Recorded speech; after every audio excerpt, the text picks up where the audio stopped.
J'ai commencé mon A2 sur une Yamaha XT600 qui avait une vingtaine d'années. Alors, elle n'avait pas de frein, les suspensions étaient catastrophiques et son niveau technologique était plus ou moins égal à ce bâton. Mais cette époque est révolue.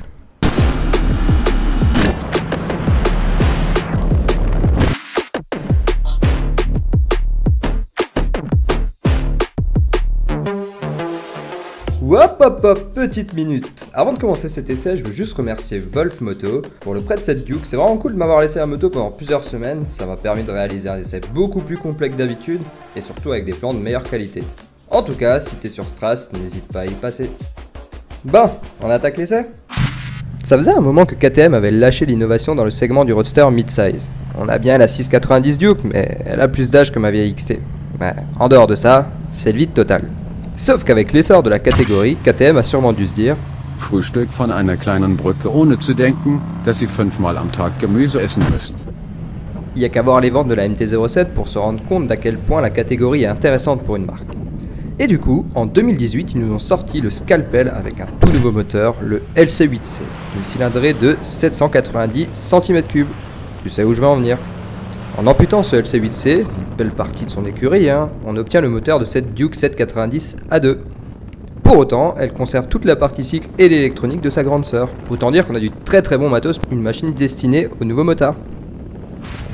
Et si les plans avec une vue extérieure de la moto te plaisent, n'hésite pas à me le dire en commentaire. Je crois qu'il faudra bien ça pour convaincre Loïc de me resservir de cadreur un jour. Histoire de tester comme il faut ce Scalpel, je t'emmène direct en forêt noire. Schwarzwald pour les intimes.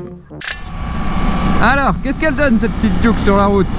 C'est pas mal du tout, hein. On a une superbe partie cycle, l'amortissement est génial, le freinage. Pour une moto A2, c'est juste démentiel. En fait, ce qu'il faut savoir, c'est que toute la partie cycle, au final, c'est celle de la Duke 790 qui n'est pas A2, parce qu'en fait, c'est pas la même version. Il y a une version L pour le A2 qui fait 95 chevaux en full et une en normal, du coup, qui est pas prévue et pas bridable d'ailleurs pour faire du A2. Et là, du coup, on se retrouve à 115 chevaux, si je dis pas de conneries. Enfin, on retrouve dans tous les cas la même partie cycle sur les deux, donc on a un amortissement qui est quand même assez haut de gamme, même plutôt haut de gamme, on va pas se mentir, sur ce genre de moto c'est le truc qu'on retrouve pas. On a un petit moteur qui est pas mal, bon, alors il est pas sensationnel, surtout en A2, il est pas mal, il se passe un truc entre 4000 et 5000 tours, mais c'est pas la grosse folie non plus. Pour vous donner un ordre d'idée, comparé à une MT-07, au final je pensais que la MT-07 la laisserait sur place, mais pas tellement que ça au final. Pour être tout à fait honnête, on se colle assez. Après, bien sûr, la MT a quand même une petite avance, mais pas non plus quelque chose de gros quoi. Ah, c'est bien mouillé par ici. Sinon, alors, au niveau de l'électronique embarquée, on a une embardée d'électronique. On va retrouver l'ABS qui est d'ailleurs le MTC si je dis pas de conneries, qui est l'ABS sur l'angle en fait, donc ça marche plutôt bien, ça a été éprouvé sur plusieurs modèles de chez KTM. On a un anti-wheeling qui est déconnectable, on a un traction control réglable jusqu'à 8 niveaux, oui c'est ça, sur le mode track c'est jusqu'à 8 niveaux. On a plusieurs cartographies, donc on en a 4, la Sport, la Street, la Rain et la Track. La Track étant la cartographie qui est personnalisable. Donc on peut par exemple sur la Rain désactiver l'anti-wheeling. C'est sympa. On a aussi le tableau de bord qui change un peu et qui donne accès direct au réglage du traction control. En fait les touches montée et descente du commodo gauche permettent en fait de changer le niveau de traction control. Et du coup c'est un peu anecdotique ces modes là, parce que en A2 vous vous doutez qu'il n'y a pas une grosse différence entre le sport ou le street. Le rain à la limite on le sent un peu, mais bon, autant dire que c'est pas méga utile, mais c'est là quoi. Sinon on retrouve un super tableau de bord TFT qui a deux thèmes, enfin pas vraiment deux thèmes, on va dire deux niveaux de contraste, on a jour et nuit. Donc là vous voyez le mode nuit donc qui est noir, sinon c'est inversé en fait, on va avoir le fond blanc avec l'écriture noire. Et c'est plutôt pas mal, on a l'autonomie qui est affichée, on a pas mal d'informations sur les tripes, on va retrouver notamment hop, le voyage, donc le nombre de kilomètres, la consommation qui d'ailleurs sur les quasiment 800 km que j'ai fait avec cette petite Duke ne dépasse pas les 4 litres au 100, c'est un peu ouf. Mais pour autant, bon, la moto est encore en rodage, mais je suis pas sûr que ça change grand chose au final, parce qu'on va pas aller chercher la puissance en haut, hein. C'est sûr qu'il n'y a pas grand chose en haut, on va plutôt rester enroulé sur le couple en bas, et là ça se fait tout à fait. Et aussi en autre électronique qu'on a avec, on a un shifter up and down, donc on peut monter les vitesses et les descendre sans embrayer, hop, et sans aussi relâcher l'accélérateur. C'est pas mal du tout, hein. Fonctionne bien, la boîte est assez douce, l'embrayage pareil, le freinage comme dit est très bon, on a les commodos qui sont rétro-éclairés, c'est aussi un petit plus. Enfin bref, cette Duke elle est vraiment pas mal, hein.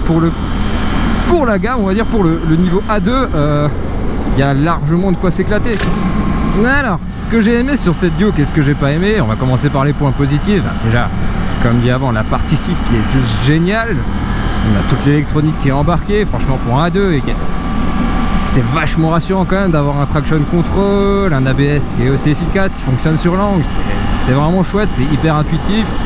Et puis comme dit, à côté de ça, on a une moto qui est hyper légère avec un ressenti qui est vraiment excellent. On a un excellent retour d'information de l'avant, ça se bouge super facilement, et pour autant c'est vachement stable une fois que c'est posé en courbe.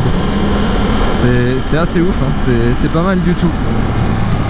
Sinon, au niveau de tout ce qui est négatif, bah, on va retrouver le moteur. Bon, c'est pas un foudre de guerre. Le moteur de la Duke n'étant pas bridé est déjà pas folichon, mais alors là, c'est... Waouh, ça manque un peu, c'est pas... Il n'y a pas l'effet waouh, mais bon, après, ça reste un moteur à 2, soit, ça passe. Ce qu'on n'aime pas, le tarif aussi, qui est un peu plus cher que ce qu'on trouverait sur une MT-07.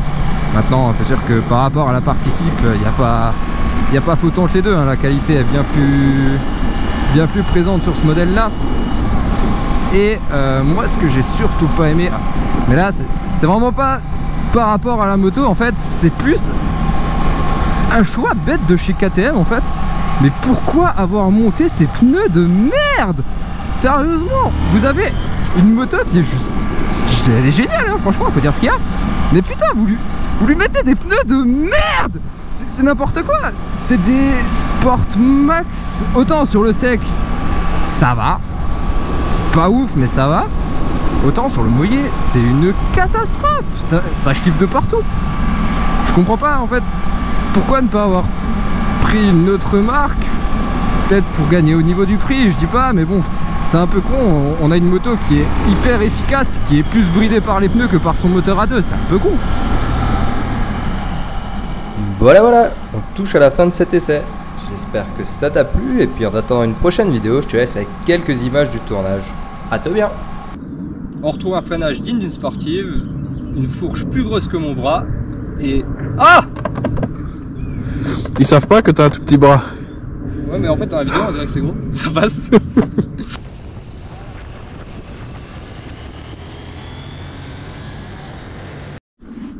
En fait, attendre, ça veut dire... Ta gueule.